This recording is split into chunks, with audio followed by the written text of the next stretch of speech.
Hi, everyone. Thanks very much for joining us today. We're just going to give everyone just a minute or two to sort of trickle in, and then we'll get started.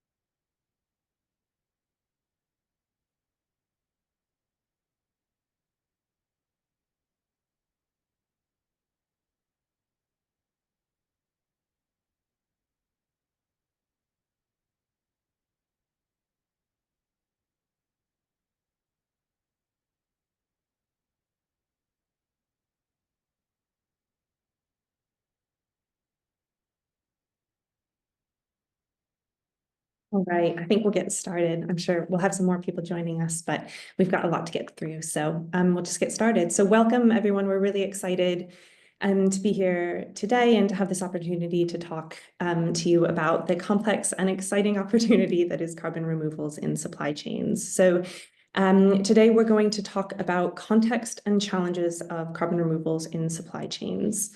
I'll just move ahead a minute. So the topic of carbon removals, as I'm sure you are all very familiar with, is incredibly large and complex. So we're not going to cover everything today. We've tried to focus on specific things that we feel we can really speak to, specific things to look out for, and specific ways that supply chains can start to act now on carbon removals. This is something we've done for a number of clients and applied to specific supply chains in different areas. So we'll be bringing that experience. It will get technical at times, but we think this audience is probably largely up for that. And we hope that by getting a bit technical, we're able to provide more useful and practical insights, starting to really dig into the topic rather than staying at that more theoretical level. So we've structured the webinar in 3 sections. We want to spend a little bit of time going through the basics, so our setting the scene section, just make sure that we're all on the same page in terms of what carbon removals are in a land-based context, why they're relevant to supply chains, and then what the key frames of reference are in terms of guidance and standards and the scope of this webinar in particular. Then we'll come on to the challenge. So why is implementing carbon removals in supply chains challenging? Specifically, why? What are those challenges? This will, and sort of where do you start? How do you start in addressing those? And this will set us up for the final section, making it happen, which is where we'll spend most of our time trying to give really, hopefully, practical insights into carbon removals.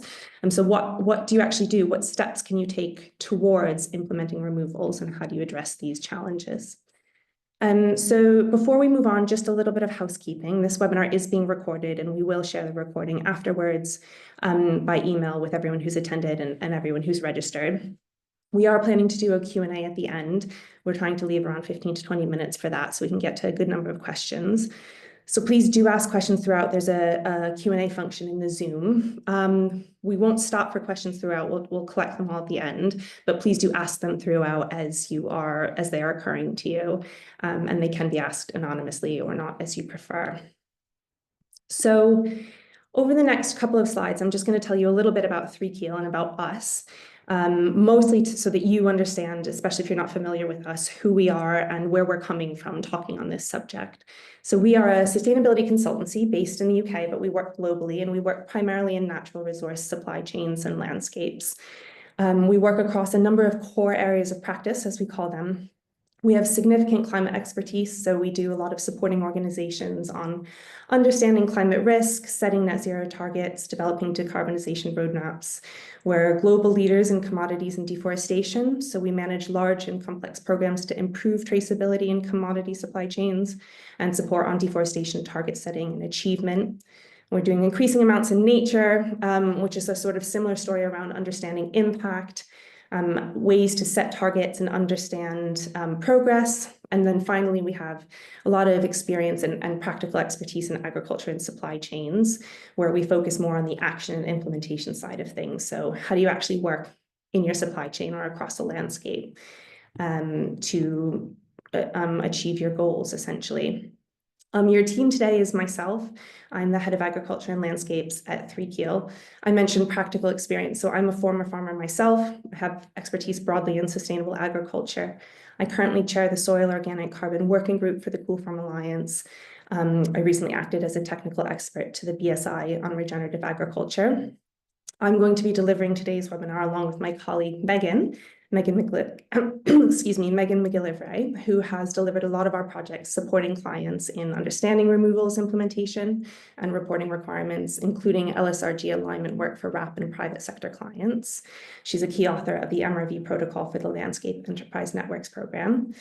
And then rounding out our team today is my colleague Emily. So Emily's going to be managing the QA, and her expertise is in supply chain collaboration and implementation. And previously, she worked in the agriculture team and then the central sustainability team at Sainsbury's. And then just a little bit on our recent experience in this area particularly, and this is where we're going to draw quite a lot of our insights and recommendations from. So we have experience in both the technical requirements and corporate reporting aspect of things, but then also of supply chains, farming and land management, how you actually action these things in practice. And then we have experience developing MRV systems and advising on them, most notably with our LENS program, which I will talk about later on in the webinar. So a few examples: we were part of the technical working group for the land sector and removals guidance from the greenhouse gas protocol for the upcoming final version. We have recently authored a report for the Department of Energy Security and Net Zero and DEFRA on best practice principles for within value chain mitigation. We've done another project looking at principles for high integrity insetting for Conservation International, which will be published shortly. And then we're involved in other sort of technical working groups, including the BRC Mondra Coalition's Carbon Removals Task Force, where we sit on the technical advisory group. And we've done other explorations for WWF and Tesco. So this is just to give you a sense of where we're drawing our expertise from when we're giving this webinar. And then this is just a quick zoom into that report I mentioned. It's available on our website for those of you who are interested in more technical detail on this topic, and what we'll cover today draws on this research to some extent.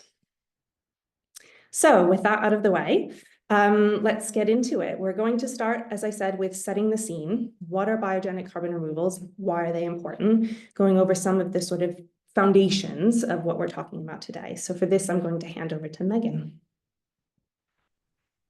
Thank you, Catherine. So yeah, the first portion of this webinar will set the scene, starting with what are carbon removals.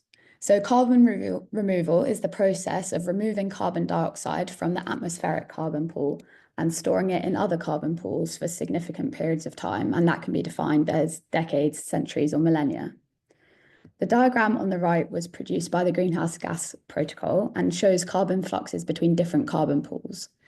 Emissions are characterized by carbon flows moving from a carbon sink to a source to the atmosphere, and removals are really the opposite process. This is sometimes known as carbon sequestration, and it's the movement of CO2 from the atmospheric carbon pool into the biomass carbon pool, and that could either be through above ground biomass, soil organic carbon, or dead organic carbon. There are other forms of carbon removals, such as direct air capture, or BECCS, which is bioenergy with carbon capture and storage, but these are not associated with land management and corporate supply chains, so they won't be included in the presentation today. As I've just alluded to, this webinar is really focusing on land management within the FLAG sector.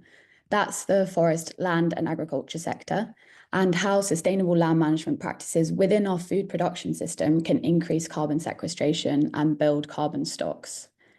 These land management changes can take many forms with differing challenges and opportunities. So as an example, regenerative grazing and pasture management, such as rotational or multi-paddock grazing, moves livestock across pastures in ways that mimic natural grazing patterns. So this prevents overgrazing and enhances root growth, which can increase soil carbon sequestration. So that's an example of an SOC removal. Another key opportunity could be agroforestry, which is strategic planting of trees and shrubs alongside crops or within livestock grazing systems. These trees act as carbon sinks, capturing CO2 from the atmosphere and storing it in biomass like the leaves, the trunks, as well as the soil. So by nature, these land-based carbon removals are less durable than the engineered removals that I mentioned earlier. There is vulnerability to reversal due to environmental disturbances, changing practices, and there is an ongoing dependence on continuous management. And so, although land-based removals are one of the most cost-effective and scalable removals methodologies, we do need to acknowledge this challenge and manage accordingly. Next slide, please, Catherine. So unlike other sectors where net zero is met through delivering emissions reductions, in the land-based sector, climate change mitigation and abatement includes both emissions reductions of, say, land use change emissions and land management emissions, but also carbon removals and storage. Modelling shows that carbon removals are expected to deliver over a third of the mitigation potential in the land-based sector. And as such, removals are really an important part of meeting net zero in this sector. The potential to deliver carbon removals really differentiates the ag sector from other sectors, but the sector is also unique in its ability to deliver other outcomes, including for nature and people. It's really vital that our land can deliver these multiple outcomes, particularly in the UK, where around 70% of our land area is classed as agricultural.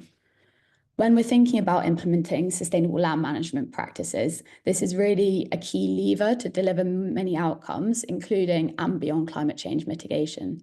So the slide lists some of the many outcomes that sustainable land management can deliver, including for soil health, productivity, biodiversity, water quality, climate resilience, and farmer livelihoods. As well as benefits for the environment and society, supporting this transition to sustainable land management also provides opportunities and benefits for supply chain organisations such as many on the call today. The right-hand side of the slide shows benefits to organisations of engaging with their growers and producers to incentivise this land management change, including supporting reporting against corporate supply chain targets, such as flag targets, building resilience of supply chains and access to supply, which is going to become increasingly important in a changing climate, delivering co-benefits for nature and social impact reporting, as well as supporting building collaborative supply chain relationships. Next slide, please, Catherine. The carbon removal space is developing quickly, and it's become a crowded landscape of definitions, guidance documents, and service providers. On the right, you can see a small sample of all the terms that are being used in this space. And guidance on carbon removals is still evolving, which will be a key theme throughout this webinar. But the lack of consistent guidance has led to varied interpretations and activities relating to carbon removals. For example, we've seen the emergence of monitoring, reporting and verification, which is known as MRV providers, as well as general solution providers who are working with farmers to establish traceability, project boundaries, overseeing transactions, and supporting the implementation of carbon removals. But there is a range of different approaches which can cause hesitation and uncertainty for supply chain organisations who are wishing to engage on this topic. Next slide, please. So as I just mentioned, guidance relating to carbon removals is evolving, but there are two key organisations to be aware of and align with when we're considering carbon removals. The first is the Greenhouse Gas Protocol. So they've published the Greenhouse Gas Protocol Scope 3 standard, as well as the land sector removals guidance, which is currently in draft. These define the accounting principles for land-based emissions and removals. And a quick note on timelines, the Greenhouse Gas Protocol has delayed the publication of the land sector removals guidance to Q4 2025, which was a delay from previous timelines, which means that these areas of uncertainty are likely to persist until the end of this year. The other key organisation to be aware of is the Science Based Targets Initiative. And the key documents here are the Corporate Net Zero Standard and the Forest, Land and Agriculture Guidance. So although the SBTI defers to the GHGP for accounting principles, they primarily focus on defining the scales of emissions reductions and removals needed to be aligned with the Paris goals. And we will refer back to these documents, particularly the land sector removals guidance and the flag guidance throughout the webinar. Thanks. That's perfect, thank you. Sorry. So as I discussed at the start of this section, there are some inherent vulnerabilities in land-based carbon removals. And as such, it's really important that safeguards and guardrails are put in place by these standard setting bodies to determine how removals can be reported. I acknowledge that there's a lot of technical detail on this slide. So it's really useful to understand these requirements as they're foundational to how you would set up a system to deliver carbon removals. But if you have any questions, please feel free to put them in the chat. Otherwise, we can set up a conversation following the webinar to explore any of these in further detail. As I've stated before, the SBTI requirements relate primarily to how removals can contribute to targets. And there's several requirements here. The overarching theme is that the SBTI is constraining the use of land-based removals to meet targets. So the first constraint that they've placed is that the removals have to sit within the supply chain. And this means that organisations can't use offsets from outside the supply chain and instead have to engage with growers and producers within their supply chain to deliver these removals. The second constraint is that removals can't be used against non-flagged targets, which means that land-based removals can't be used to kind of offset fossil-based emissions. The third requirement is that emissions and removals must be reported separately, so removals can't be used to kind of net out emissions. And then finally, the fourth recommendation relates to double counting, and if a credit is sold on the voluntary carbon market, it can't be accounted for in a corporate footprint. The SBTI do recognise that reporting removals is challenging in some cases, and therefore reporting removals is optional. But if you do report removals, they have to be quantified in line with the land sector removals guidance. So what does the land sector removals guidance say? They have a series of requirements for reporting removals to ensure that, as far as possible, removals meet the principles of accuracy, conservativeness, and permanence. So the principle of accuracy manifests itself in the requirements for primary data. So carbon stock changes must be accounted for using primary data specific to the sinks and pools where the carbon is stored in the value chain, and also through the traceability requirement. So removals there needs to be traceability through the full CO2 removals pathway to the carbon pools where the carbon is stored. The conservativeness principle is met through the requirement for significance. So removals have to be statistically significant and organisations have to provide quantitative uncertainty estimates for removals. And then the principle of permanence relates back to the ongoing storage period of removals. And in the land sector removals guidance, permanence is proved through ongoing storage monitoring. So ongoing storage monitoring of the relevant carbon pools is required to demonstrate that the carbon remains stored. And if the carbon does not remain stored, or if an organisation is no longer able to monitor those removals, they must be reported as reversals. We see this as one of the most significant challenges. We will focus on it later within the presentation, but the majority of the focus for today will be on getting started. And particularly with this issue, there is some need for further clarity on how to engage with this. Next slide, please, Catherine. There are many terms used in this space, including in setting, within value chain mitigation and beyond value chain mitigation. And at this point, it's useful to just pause and define some of these key terms before we continue with the webinar. So this webinar is really focusing on within value chain mitigation, which is a term that we developed for the DEFRA and DESNZ funded project that Catherine mentioned earlier. The definition relies on the boundaries that were developed by the Greenhouse Gas Protocol and the Science Based Targets Initiative. So reporting against Scope 3 targets is one of the primary drivers for organisations engaging in removals.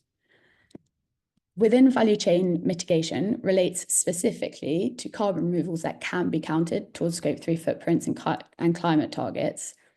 And the Greenhouse Gas Protocol sets this boundary through the requirements for traceability and primary data to the sourcing region level of traceability.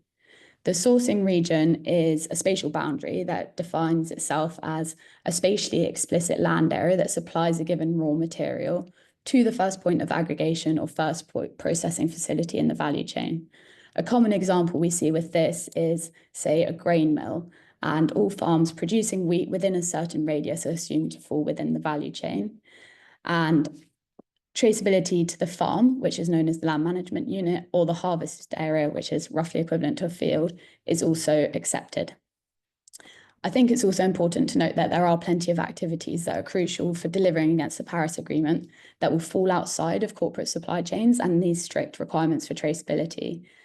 These are known as beyond value chain mitigation activities, and they are important, but the focus for today to maximise the practical applicability of the recommendations that we're giving is on within value chain mitigation. Next slide, please, Catherine. This is the final slide in this section, and it is technical, but I just want to demonstrate the potential for removals to play a role in mitigating climate change and peak warming. During the development of the flag targets, the SBTI did system-wide modelling to understand the abatement potential within the flag sector. I think the key findings were that some emissions are hard to abate as they relate directly to the features of the agricultural system. So that includes enteric methane emissions, fertiliser emissions. So there is a lower overall abatement target. And this is composed of both removals and reductions, which, as we've said before, is unique to the agriculture sector. The Science Based Targets Initiative modelling showed that this roughly equates to about 38% removals and 62% reductions. And when you consider this in the context of near-term flag targets and net zero flag targets, the potential for removals to contribute to achievements is shown in the orange arrows in the graph. As you can see, for organisations with significant land-based emissions, removals can play a key role in meeting these targets. So I'll pass on now to Catherine to discuss common challenges that organisations can face relating to carbon removals. Thanks, Megan. Yes, so now we've gone through the sort of primer on carbon removals, and we'd like to get into some of the challenges. So carbon removals, I think, are in supply chains and in general are pretty well understood to be a challenging space, a challenging thing to do. So what are these challenges? And let's break them down a little bit to explore how we can start to address them. So we see these challenges as falling into three main buckets. So that's how we're going to frame this section and the next section of the webinar in terms of how we address these challenges. So the first is around strategic prioritization. So how do you decide why you're engaging with carbon removals, and how do you decide what you want to focus on? So challenges we see here are lack of clearly identified business drivers. So not really understanding why, or more specifically, why there is business value. Why is it important for your business to engage, or your organization to engage in carbon removals? Poor disjointed internal engagement. So maybe you have some teams who are really keen or really see the value, other teams that don't. And obviously, if the business is internally not aligned, then your chances of success are going to be lower, particularly as you're likely to need different areas of the business and different members within the team to access different elements of a successful implementation program, such as sustainability and procurement, for example. Misalignment with other sustainability goals. So as Megan talked about earlier, what we're really talking about when we talk about carbon removals in the supply chain is sustainable sort of land management and production management change. And we know that these changes and thinking about how you do these things has a range of outcomes. They can, a range of what can be positive outcomes, including nature outcomes, biodiversity, water, social.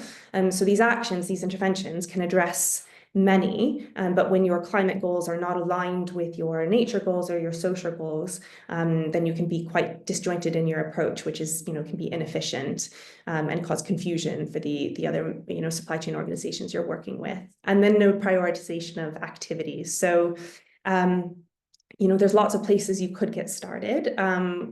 It's good to start, identify specific areas to start with where you're going to have the most chances of success. Start small and build. One of the other areas of challenge that we see commonly is in preparation. So how do you develop and build an approach to implementing carbon removals in your supply chain? So, this challenge comes out in a few ways. Supply chains are complex. There are many different types of supply chains. They can be long, they can be short. You can have real visibility, you can have no visibility at all. They vary, geographically, in size and scope. And this makes it really hard to understand how you engage because it will look different in different supply chains. Availability of farm level data. So the GHGP does ask for and has pretty robust requirements around primary data, specifically for reporting carbon removals. In order to achieve that primary data, you have to get down to the farm level, and that can be really complicated in some supply chains. And it also requires the engagement of farmers and producers. MRV costs and options. So again, MRV is a vital part of this. You need to understand and measure your impact so you can report it.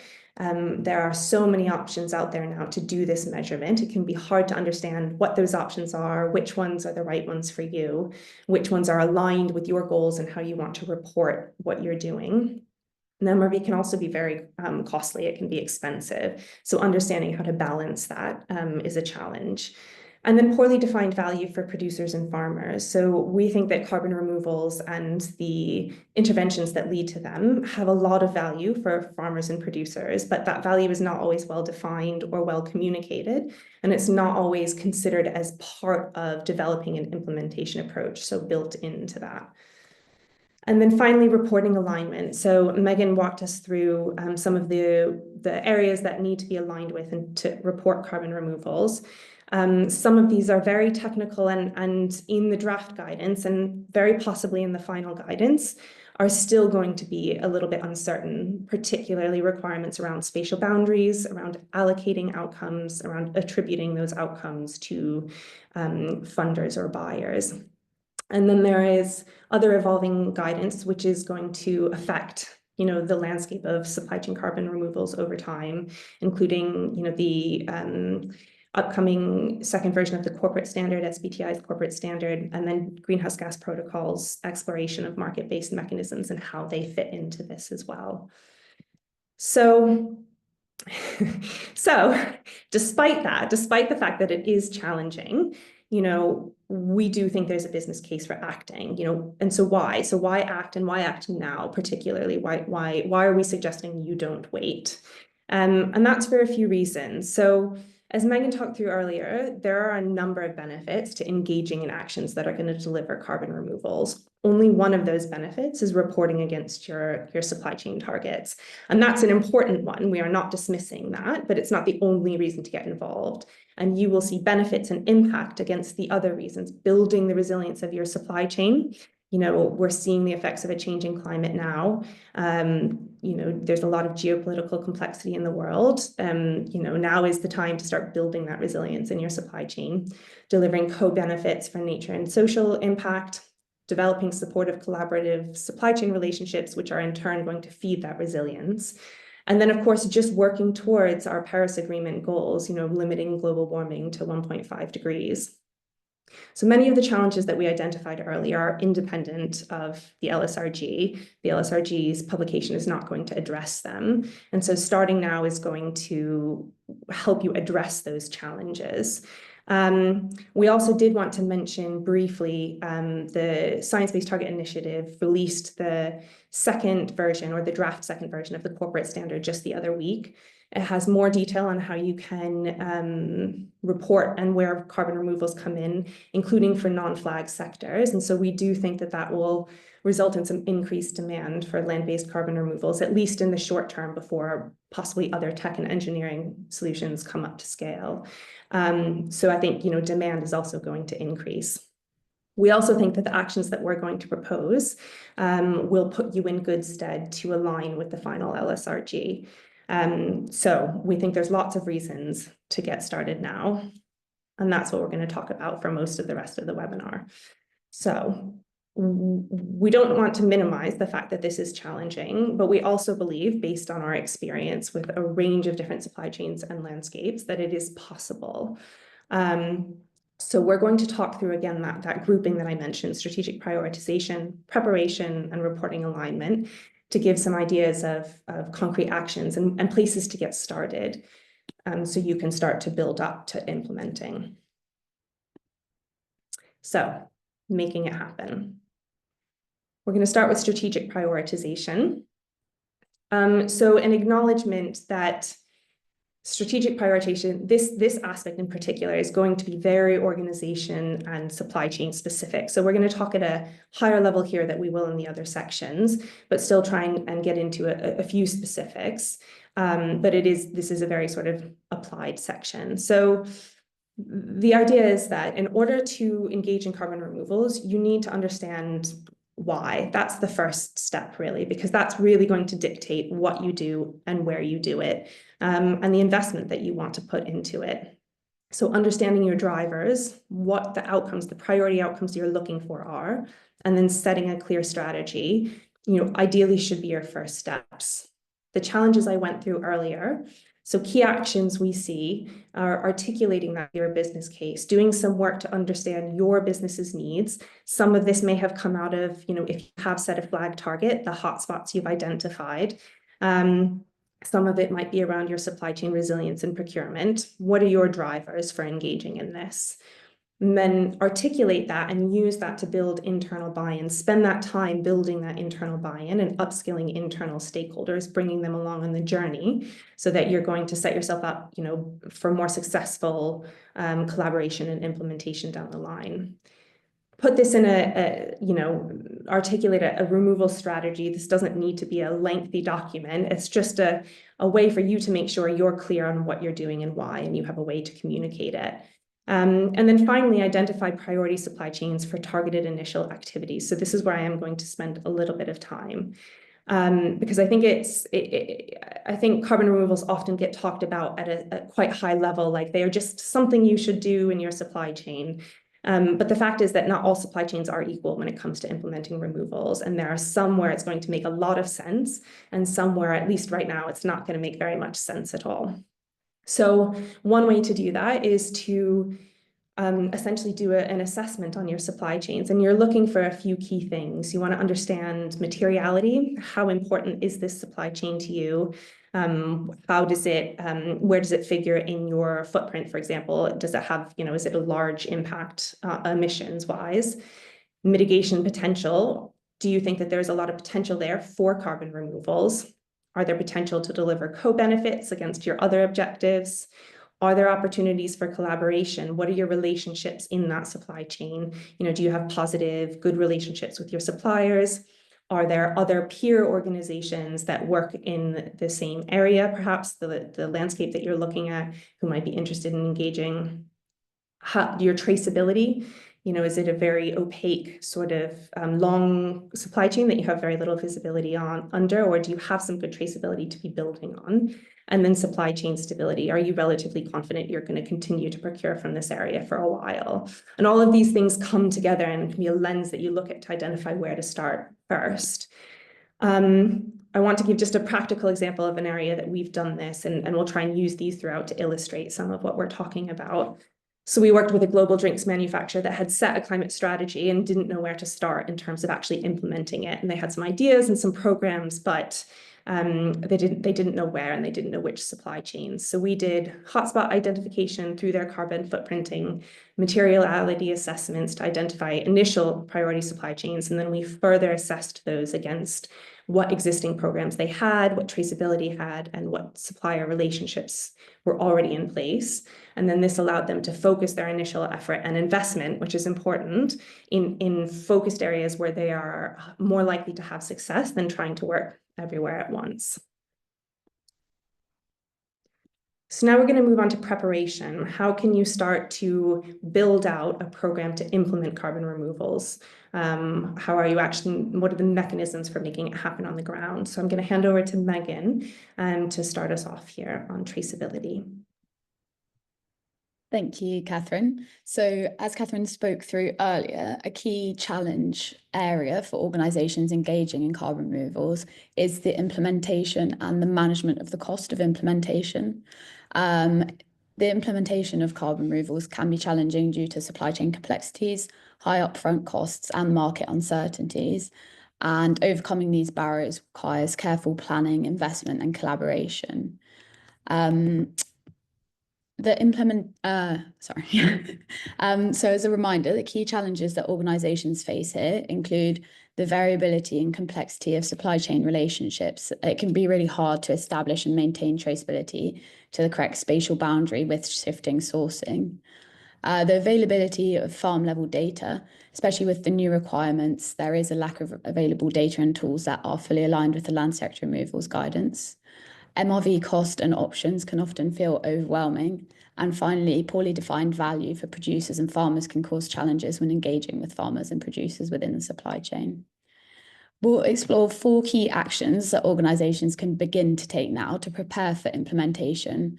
including strengthening traceability, developing MRV capability, engaging with producers and farmers, and supply chain collaboration. Next slide, please, Catherine. So what do we know now?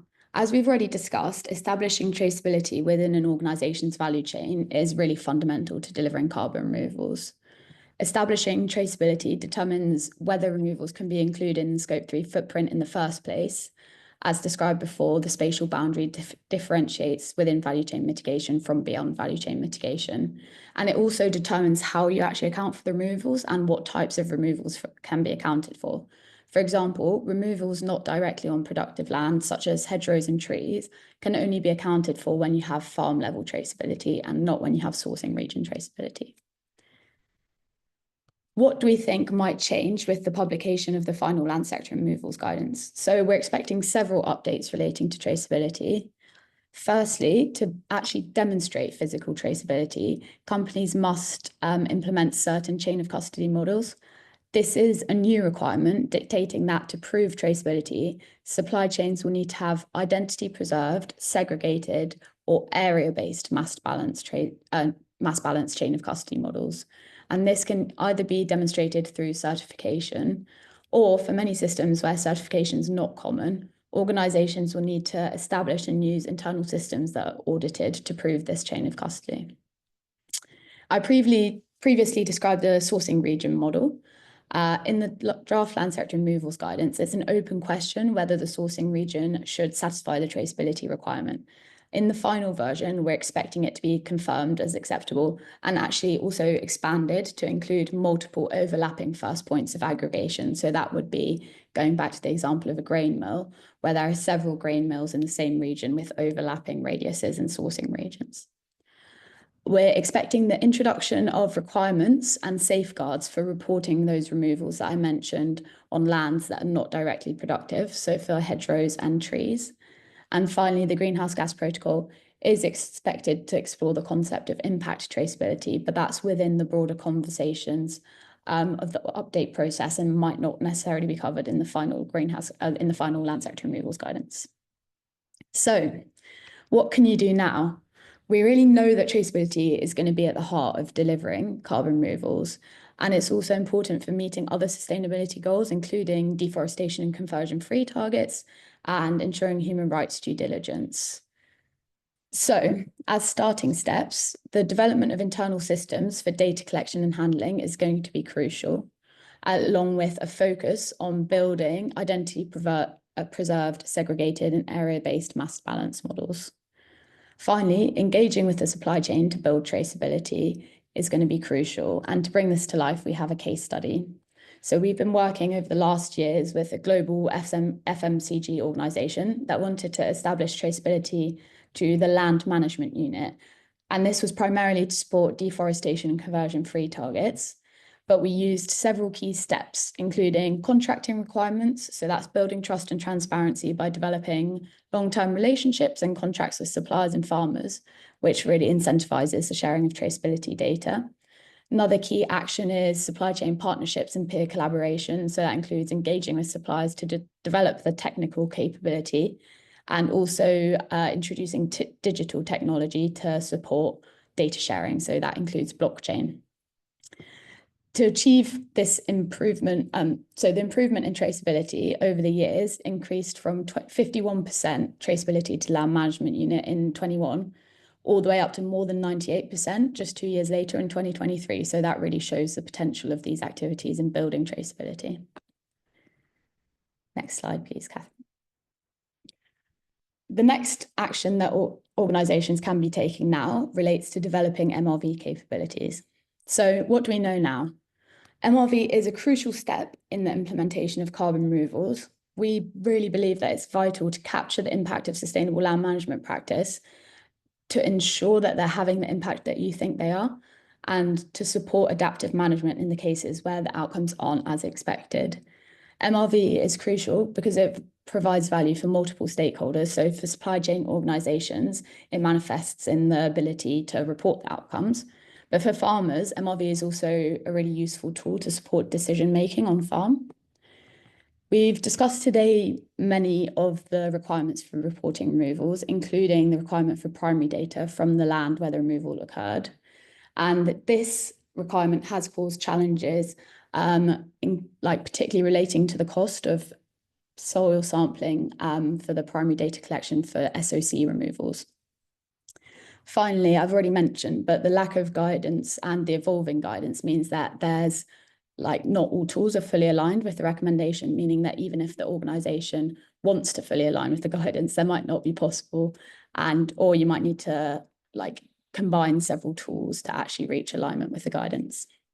We've experienced all of these challenges firsthand when developing the Lens MRV system, and there are no easy answers, but there are actions that you can begin to take now to solve these challenges.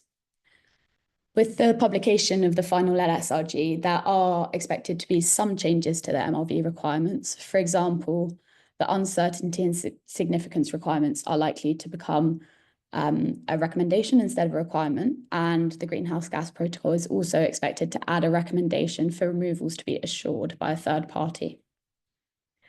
So what can you do now? We know that the requirements for primary data will persist, and the additional recommendations for significance and assurance show that calculations will need to be robust. And by working with the right people at this stage and engaging with the right tools, this is really going to be crucial for ensuring the high integrity of the calculations and the removals that you're reporting. The key first step that organisations can take now is to work to understand what you want to measure and why. So the driver for MRV in early stages of carbon removals might not be to get all the way to reportable removals. It might be more feasible to start small and get something that works and build up robustness over time. Alongside this, ensuring that the data that is already being collected or available within your supply chain has been explored is crucial to ensure that you can focus efforts on data collection where there are gaps. And that's important to reduce the cost and complexity of the MRV systems that you're developing. As a case study to bring this to life, we're working with a program in North America, implementing regenerative agricultural practices to develop an MRV system to capture the impact of the program. They're interested in a range of outcomes, including biodiversity, water, and carbon. And this first step of prioritization has really been crucial. So understanding the priorities, not just of the program, but of different stakeholder groups, has really allowed us to focus in on specific metrics that suit multiple stakeholder needs. So for example, for the funders, that's reporting against targets. For the program, it's really about capturing the impact and informing management. And for farmers, it's about tying the outcomes back to farm performance and bringing the metrics to life into something tangible that the farmers can use. Other key actions that organisations might be ready to consider now is establishing systems for data collection and handling, particularly being able to handle the primary data that's being collected. And where there are gaps, building up those gaps by engaging with MRV providers. Finally, we've already stressed the importance of MRV for delivering value for farmers, as well as supply chain organisations. And engaging with farmers is crucial for developing robust MRV systems. So I'm actually going to hand over to Catherine now to bring that farmer engagement to life. Right. So one of the other key steps that we see in both developing an approach to implementing carbon removals in your supply chain, but also to making it successful and sustainable, is engaging directly with producers and farmers. So this is important for a number of reasons. One of the reasons, to be doing this in general is to support the resilience of your supply chain. And resilient supply chains start with resilient farmers. So in order, to make that supply chain more resilient, it's really from the ground up that you need to do that. You need to make that production system and that production business more resilient.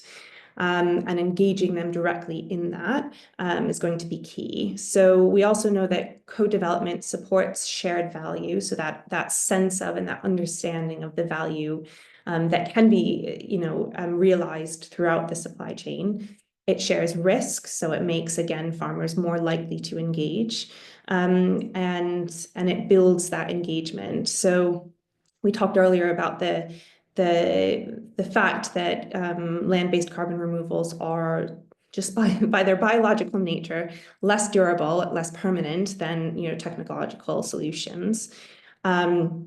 And they're also less durable because they rely on humans to maintain them, essentially. They rely on the changes that you've made to achieve those removals, that they stay in place, essentially. And so building that engagement in from the beginning is going to increase the likelihood of it enduring if you have that buy-in and that engagement. It's also, to tie back to Megan, just a precursor to good MRV. You need that primary data on farm, and you will need some level of farmer or producer participation to get that data. So what might change? So there's not very much in the LSRG that we think is the upcoming one that we think will change, that will have a sort of direct effect on this, with the exception of a new area around what they're calling right to report. And we're not sure if this will be a requirement or a recommendation, but we do think it will be included. And it's essentially the idea that in order to report removals in your supply chain, you need to demonstrate that you have the consent of the landowner or the farmer where that removal is occurring. And depending on where you're talking about, what type of supply chain you're talking about, this includes FPIC-free and prior informed consent. It might include working with Indigenous communities. There's a range of sort of things that this could include, but essentially it's going to require that engagement to a certain level. So engaging now is going to set you up as a buffer, in a good position to be able to align with that requirement. So what can you do now? Again, it's quite supply chain specific. In some supply chains, this is going to be easier to achieve than in others. Others, it will take longer and take more time and investment. But places to start include identifying existing routes to engagement. So where do you already have relationships, or can you see pathways to building those? And this might be through existing supplier groups. It might be through suppliers who have direct relationships themselves and can be sort of important relationship holders and gatekeepers. And it can be, your procurement team who holds that relationship. Where engagement isn't initially possible, you can use proxies to start the process. So this might be especially true in regions where traceability, supply chains, commodity supply chains, where traceability is, harder to achieve in a short period of time, maybe not there already, and where you're maybe working with a lot of smallholders. You can work with cooperatives, local NGOs, just moving towards bringing that farmer engagement and perspective into the development of your carbon removal work. You can explore incentivization options. So I talked earlier about how carbon removals, when done well, should have value for everyone participating in them. And by sequestering carbon in their land, on their farms, farmers are providing a direct value, a direct benefit separate from the product that they provide to their supply chain.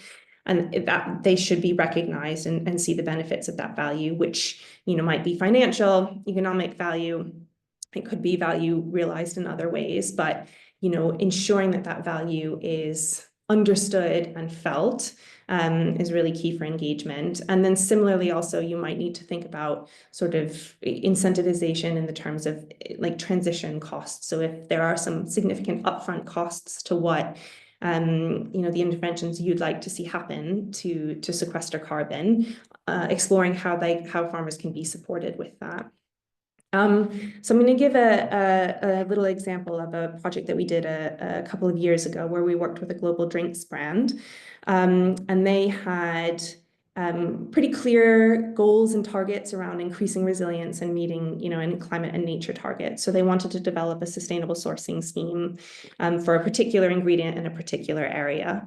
So what we did for them is we developed a sustainable sourcing scheme using sort of an evidence-based, desk-based approach initially. And then we went to their primary grain merchant, essentially that first-tier supplier. And we worked with them to identify some farmers who would be interested in engaging with the brand. And exploring the development of this scheme together. And we worked with a pilot group over the course of the year to implement it in a small scale and to get a lot of feedback and engagement in terms of what worked and what didn't. And at the end came out with a scheme that was going to be much more successful because it now sort of met the needs of both the brands and the farmers. And so, greatly increased, likelihood of uptake and then continued engagement with the scheme. And the feedback from that was that farmers were really enjoyed and felt really valued in being able to participate in that program. Finally, I'm going to talk about supply chain collaboration. So at 3Kill, I think that we see some collaboration as the answer to many things. Supply chains are complex. Biological systems are complex. What we're ultimately talking about here in many places is system level impact and change to achieve the removals that we're looking for and the resilience that we're all looking for. And that requires collaboration. We know that working together reduces risk. It reduces the risk of being sole movers in a supply chain or in a landscape. It reduces cost because now you're co-funding both the interventions, but also the potential to co-fund MRV. And it helps to manage the complexity of complex supply chains if you're starting to bring the pieces together. And it definitely supports traceability improvements if you're working together either through a supply chain or even you're working with peer organizations who are all focused on achieving traceability in a certain area. So we're big proponents of collaboration. We think it is some of these challenges are only going to be addressed via collaboration. So what might change? Again, the LSRG doesn't really speak to collaboration. There's not much specifically that we think will affect collaboration per se, but one specific example that we did want to give was around allocating outcomes to crops, essentially, to products when you're talking about rotational systems where you have multiple crops being grown in one unit of land, one parcel of land, essentially. And where we think the LSRG is going to go with this is some rules around how that can happen, which is essentially that outcomes need to be allocated across all of the crops in a rotation, which would preclude essentially a situation where one supply chain organization procuring one crop out of that rotation funded a lot of activity and then claimed all the removals from that system. So even if they funded it all, they wouldn't be able to claim it all. There are pros and cons to this approach, and there are reasons why they'll take this approach, we think. But what it really means is that if you're not collaborating across a rotation, it's going to be harder for you to get essentially return on investment because when you're working across a rotation, you really need to influence that entire rotation. So an added complexity, but definitely an incentive for collaboration, because the flip side is then if you are able to collaborate at least with one or two others across the rotation, then you minimize the costs that you put into it and still realize removals. So what can you do now? Explore options for longer-term supply chain relationships, and then explore collaboration around this area of removals and climate mitigation. One of the really nice things about reporting removals in a scope 3 approach, an inventory approach, is that the outcome can be shared by everyone in that supply chain. And so if you're working with suppliers under you, you can all claim the benefit of the removals. And so there's a good incentive to collaborate there and share costs and risks around that. Engaging suppliers with that business case of that value, especially as we see, CSRD comes in, despite the sort of debate and changes, we expect more suppliers will need to be setting targets as well. So there becomes an inherent business case in that. And then finally, explore pre-competitive opportunities with peers. So when you're working, if you are procuring from an area, and it's a common area to procure this, and your peers are also procuring it, you want the same thing out of the landscape. And there's a lot of scope to work together around that in a pre-competitive way. The case study I'll talk through is our landscape enterprise networks, which is an approach that 3Kill has developed and is now spinning out of 3Kill into its own entity. And there'll be, I'll come on to it, a webinar on this later. But what Lens is essentially is a landscape initiative that uses a systemic approach to bring together a range of private and public sector organizations who have common interests in a given geography, common risks or common outcomes that sort of all meet together in terms of how you address those through land management, essentially. And then the lens approach essentially brings that group of people together, that group of organizations, helps them understand that shared interest and how they want to act on it, and brings them together with groups of landowners who are in the position to deliver those outcomes. So this collaboration at the funder level in terms of the people looking for outcomes reduces the risk for the individual organizations. It reduces their individual costs because they co-fund the outcomes, they co-fund the interventions, and they also co-fund the MRV. And then at the supply side, in terms of the farmer and landowner engagement, it gives them the opportunity to collaboratively offer solutions back and therefore interventions and value at a greater scale, and then also to provide peer-to-peer support in that transition to new practices. So acknowledging that there are, as discussed earlier, a lot of valid and key reasons to act now on carbon removals. As I said earlier, reporting impact against Scope 3 targets, against flag targets, is still going to be a really important element for probably most of the organizations on this call. So we are going to touch a little bit now on the reporting alignment element, both before and after the publication of the final LSRG. So the fact that the LSRG is unfinalized, does create some hesitation and risk. But we also think that, the current LSRG has quite a lot in it to be going on. I think there is an understanding of the likely travel of direction in many of these areas.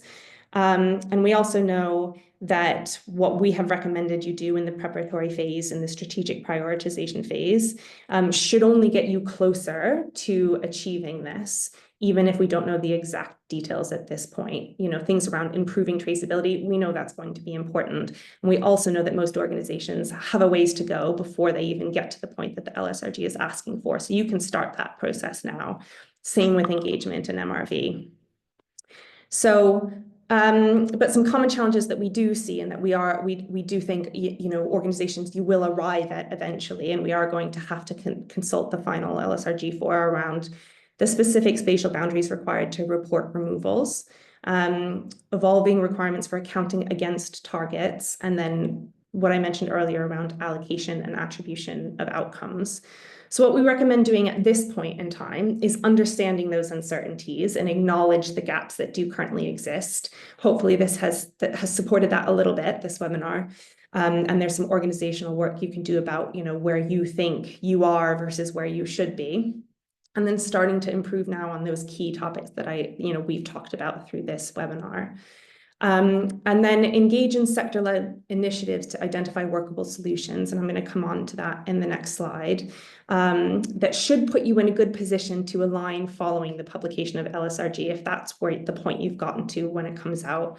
We think that following this approach means, you're not looking at a huge pivot, but more refinement to allow you to report. We also wanted to reiterate that a lot of these technical challenges are going to remain post-LSRG finalization. So they'll give us more details on spatial boundaries and allocation, but they're not going to take that all the way through to, okay, so how do you actually do this in the complex supply chain that you're a part of? And that's deliberate, largely. They want us to interpret that and to implement it. And, there are aspects of that are going to be tricky and just need to be worked through. We also think that there are going to be some technical challenges that just are going to need further iteration, even past the finalization of the LSRG, including the question of ongoing storage monitoring and permanence, which Megan alluded to earlier.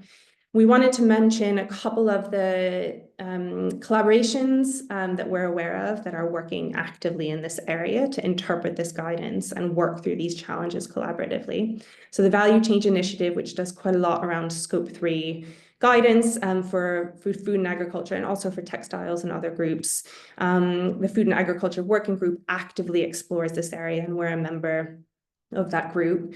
The BRC Mondra Coalition, so the British Retail Consortium Mondra Coalition, has a carbon removals task force. We sit on the technical group for that. And it's also working to understand, can we develop a sort of common understanding of how you implement this in practice? RAP is doing quite a lot of work in this space as well. They have their Scope 3 protocols for food and drink, as is the WBCSD. They have recently published their Scope 3 Navigator for Agriculture and Food and their Scope 3 Data and MRV Guidance for Agriculture and Food. So we would really encourage you to, pay attention to what these initiatives are doing, follow their outputs. If you are able to engage in some of them, because that allows you to work through in conversation and in workshops, some of these challenges through, pilot programs or discussion. And it also allows you to bring and advocate for your specific challenges.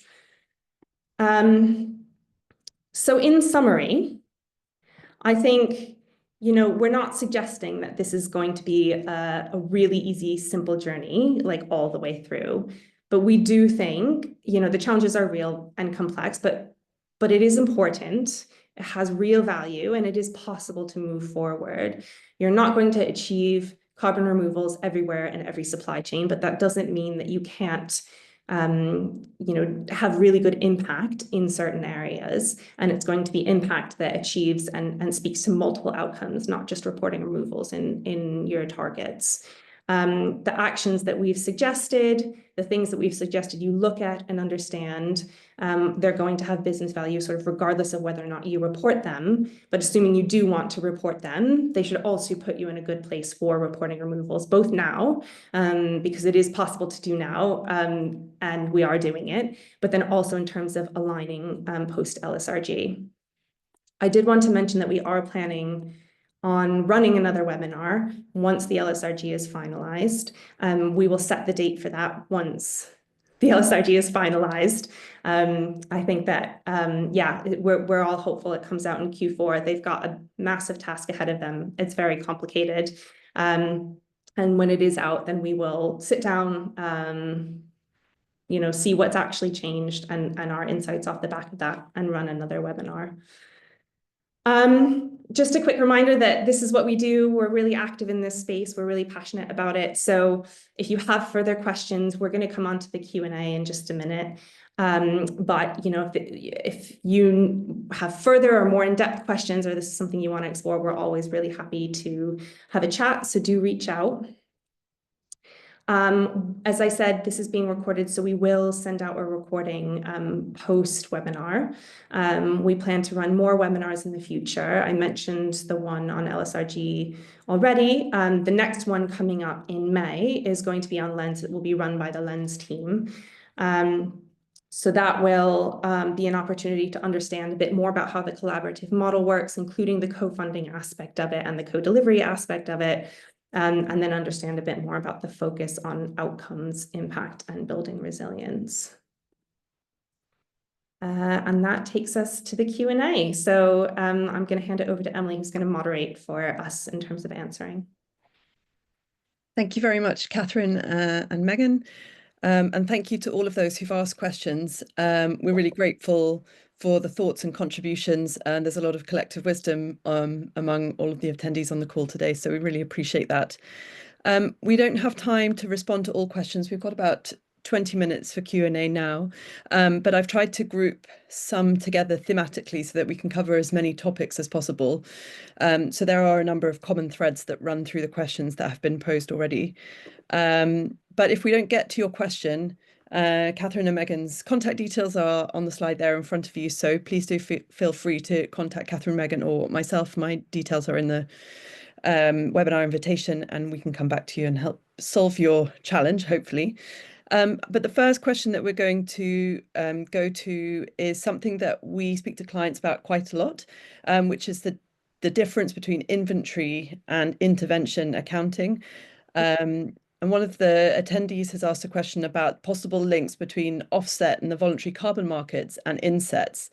Can you buy or retire voluntary carbon market credits to be used as insets? And what is the difference between that sort of intervention or voluntary carbon market approach and the inventory approach, which is more typically used for insets? So this is something we touch on a lot. So I'm going to pass over to Megan for a sort of brief description of inventory versus intervention accounting and whether or not you can use credits for insetting. Thanks, Emily. Yeah, so inventory and intervention accounting are two separate accounting systems that you can use to account for land-based emissions and removals. So when we're thinking about inventory accounting, this is really the accounting methodology that's set out by the Greenhouse Gas Protocol and the Science Based Targets Initiative. And Scope 3 accounting and flag targets use this methodology. So how it works is it's really a snapshot in time of what the emissions associated with the production of the agricultural product are. So it considers all of the inputs into the agricultural product, such as fertilizer emissions, pesticide emissions, also any emissions during the management of the product, as well as processing and transport of the product. And really what you're trying to do with inventory accounting is capturing the impact of production. And that's how you would capture the impact of any, I guess, like sustainable land management practices that you're implementing. Whereas for intervention accounting, it's kind of de-linked from the agricultural product. And it's really looking at a baseline and then trying to model the impact of the practices themselves. So what has been the impact of planting this hedgerow, or what has been the specific impact of going to no-till or minimum till. And so currently, because intervention accounting is not directly tied to the product, there's no good way to incorporate it into a footprint. And it's kind of an ongoing question. There's not a clear current methodology for how you would incorporate a credit type into your footprint, but it is part of the ongoing discussions at SBTi around EACs or environmental attribute certificates. And then the only other thing I'd say on the question relates to the use of credits from the voluntary carbon market. And beyond just the fact that the intervention accounting doesn't necessarily tie up into the inventory, the other fact is that you would need to ensure that the traceability requirements are met and that you can prove that the credit has been produced within the supply chain and it meets the sourcing region safeguards. Thank you very much. And I think very linked to that is a question around benefit sharing requirements or benefit sharing guidance for flag insets. So are there any requirements to share the value of insets with farmers who generate them? And just very briefly, from my perspective, this is something that we touched on a lot in the DEFRA and DESNE's work around really considering this farmer experience when you're developing within value chain mitigation projects. But I think it's also very linked to the idea of the inventory and how the inventory, taking an inventory approach to insetting or within value chain mitigation can really benefit the whole supply chain. So maybe, Megan, I'll just pass that to you momentarily. Yeah, I think one of the key benefits we see of the inventory methodology is that the benefits and the outcomes can really be passed along the supply chain. So it's one of the key concepts of Scope 3 accounting is that the outcomes that appear in the farmer's inventory, so under their Scope 1, would then appear in any supply chain actors Scope 3. And in that way, it's kind of passed down the value chain. And that's really an enabler of collaboration because there is that ability to share the benefit when there are multiple organizations within the supply chain. Whereas with crediting mechanisms, they're often associated with the requirement that only one organization can claim them. So then it becomes really unclear how a farmer can claim any of the benefits of the practices that they're implementing if they're being claimed as a credit by supply chain organizations. And then there is an equity issue of whether the farmer is then actually at a disadvantage by having to strip out those outcomes from their farm footprint. But yeah, I wonder, Catherine or Emily, if you'd like to expand more on, I guess, the incentivization and equitable benefit sharing aspects of, the question. Well, maybe, Catherine, before we turn to you, actually, there's an additional question on what can be done to incentivize suppliers to collaborate on removals where there is reluctance, which I think ties directly into the point that Megan is making.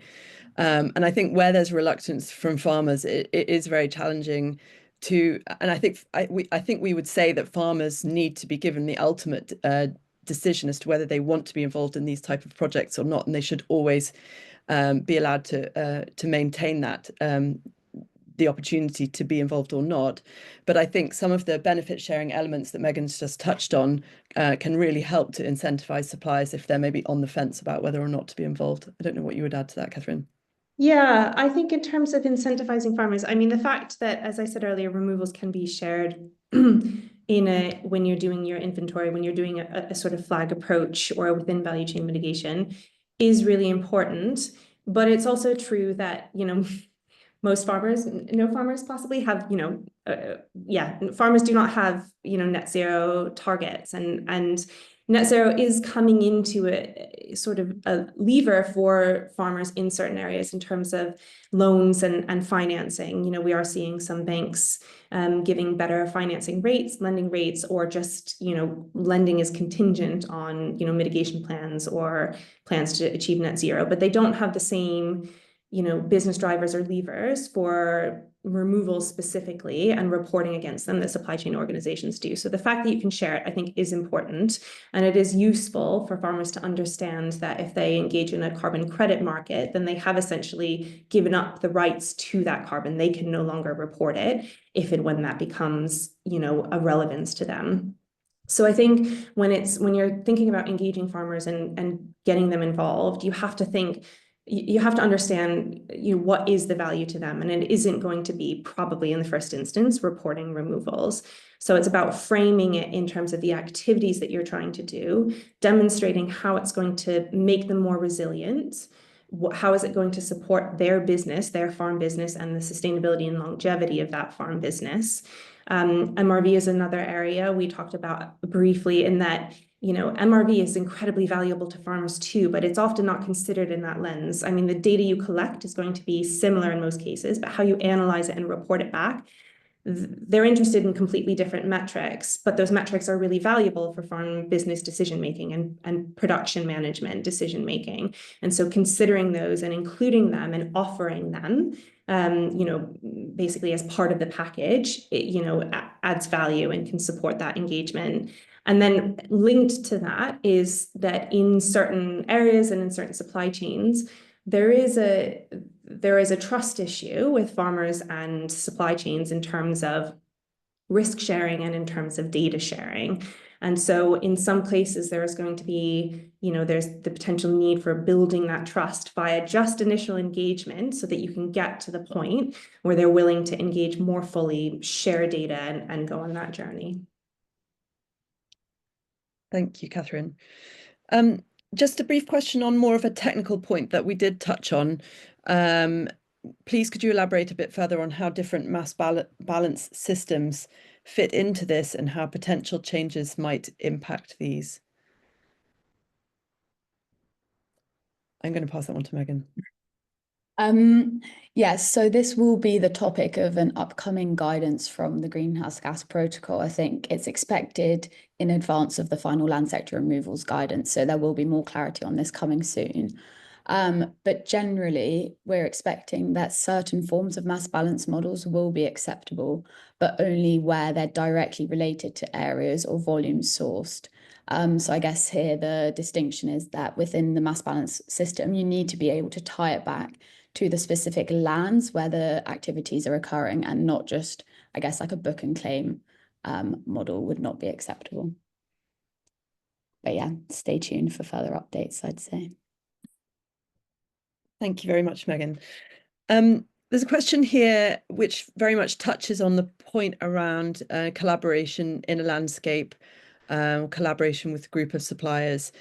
So when removals are shared across a rotation, how do you reflect the fact that some years may be carbon negative, e.g. potatoes, and others positive?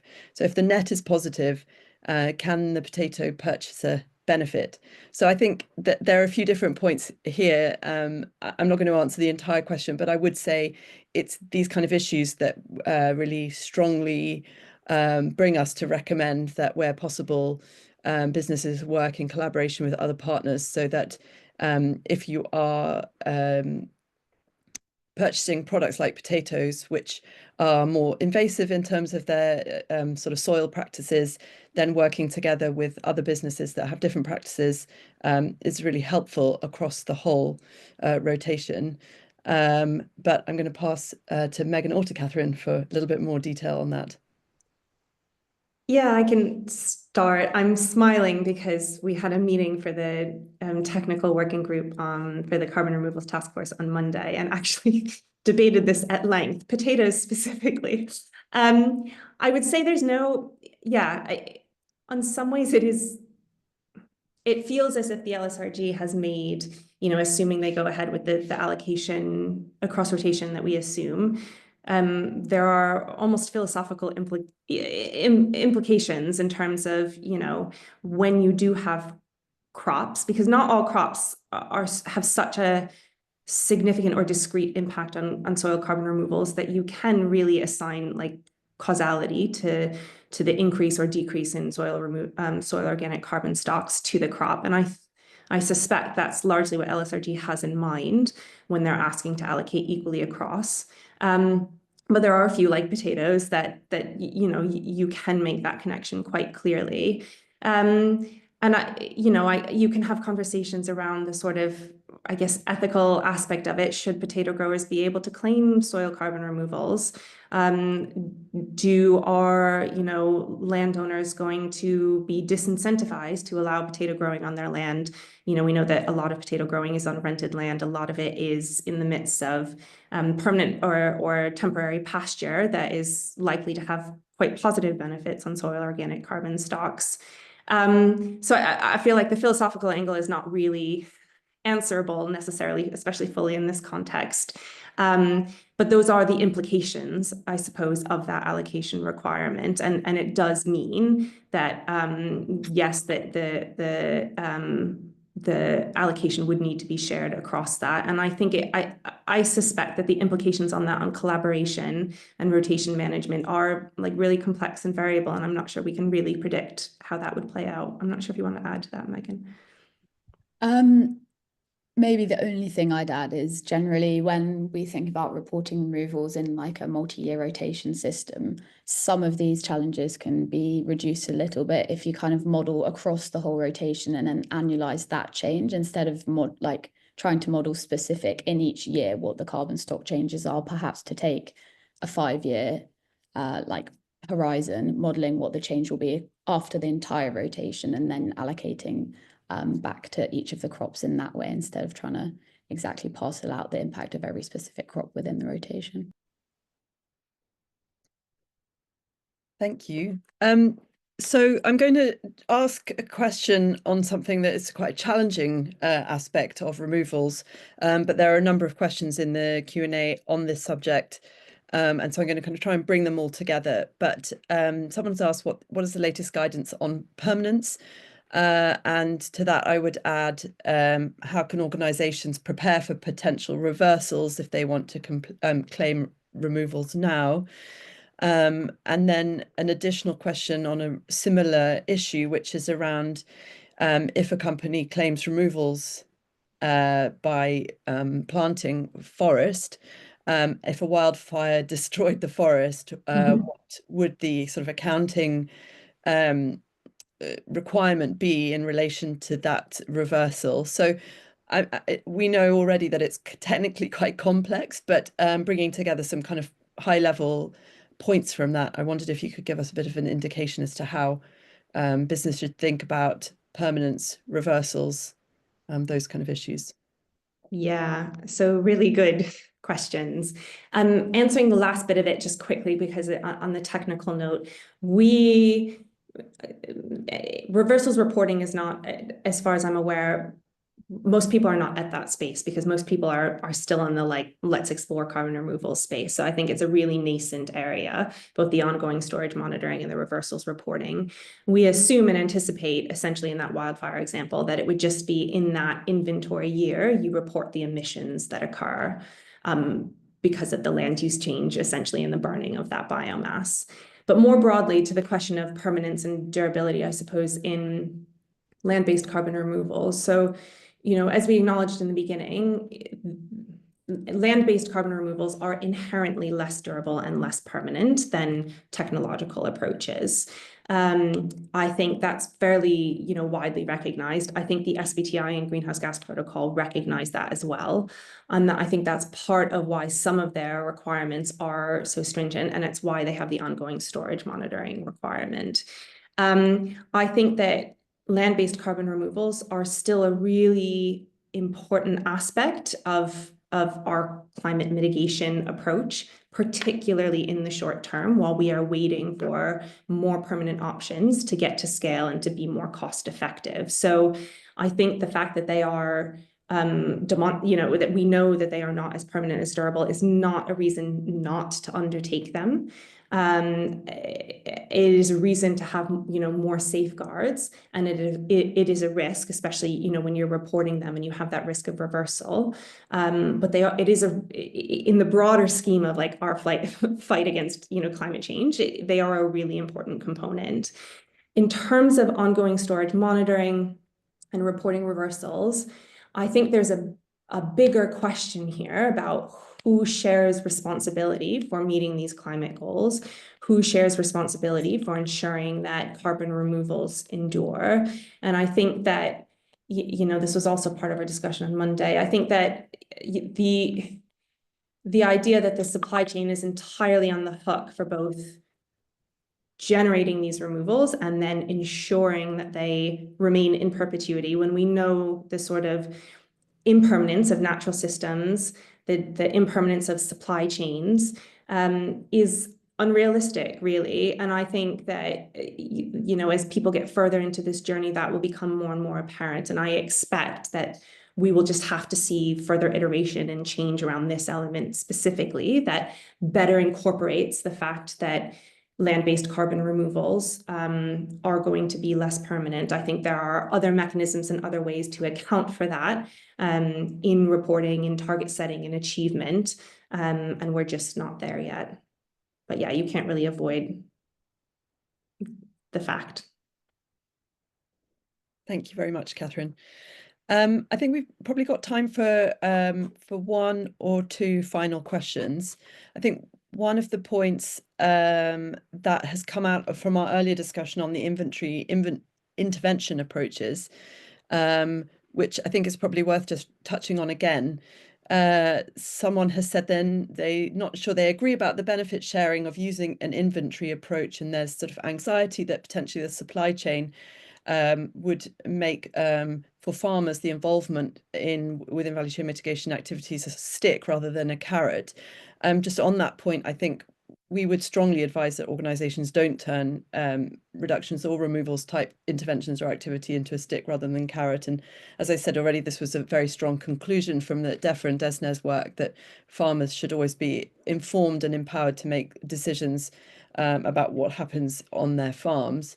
But a second part of that question is it doesn't seem that the inventory approach requires transparency in reporting the benefit share to the farmer, unlike the voluntary carbon market requirements, which I think is an interesting point.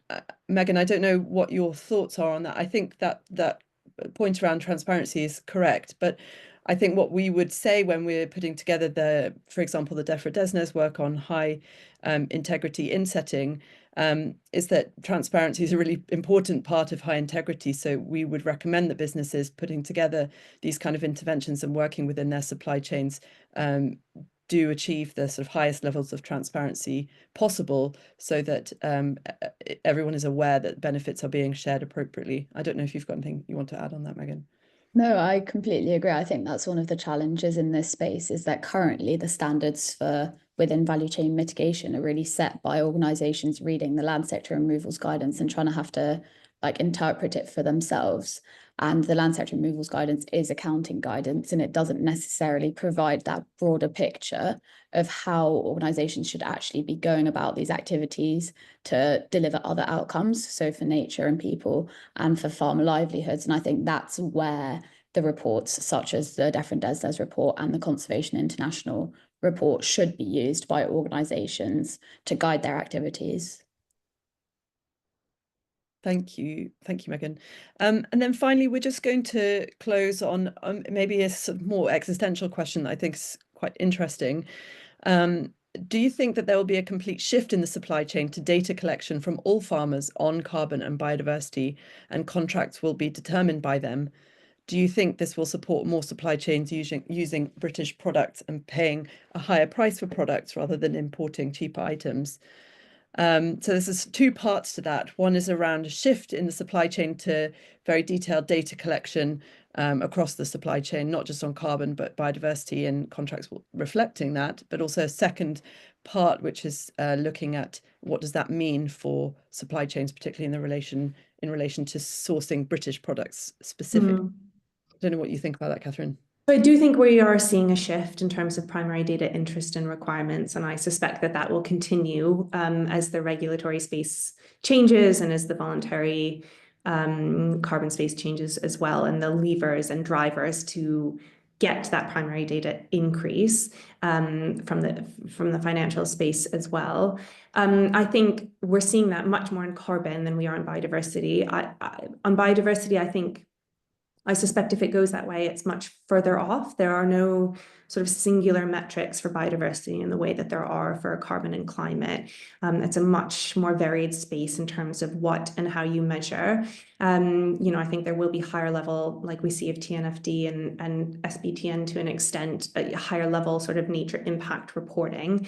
But I wouldn't say we've seen that trickle down into like contractual requirements for data sharing or provision, whereas I do think that we will see more of that with carbon. It's interesting to link to the previous question because, building into contractual obligations can very easily move into that stick approach. So, while contractual arrangements can be, positive mechanisms for longer term relationships and risk sharing, I think we need to be careful that this doesn't become just another expectation of supply chains to access this data and report this data without realizing the value of sort of positive impact. The second part of the question, right, on British businesses. So that's, I suppose that links to what I just said. I suppose it could certainly go that way and support. I think we will see a shift to, or at least an increased use of like preferential sourcing. So opting for suppliers or farmers who either can provide that data or are further along in terms of their journey towards net zero, have lower emissions essentially. I think we will see an increase in that, which I think is linked. And then I suppose if the British suppliers provide that, then I do think it would support that preferential sourcing in achieving those goals. Yeah. Thank you very much, Catherine. I'm afraid we're going to wrap up there, despite still plenty of really good questions. I'm sorry that we're not able to get to everything today, but if there's anything where you feel we can offer specific support, please do reach out to Catherine, to Megan, or to myself. And I just want to close out by saying thank you very much to everyone for being here, for sharing your thoughts, asking such good questions. And we hope we'll see you again for the Lens webinar in May.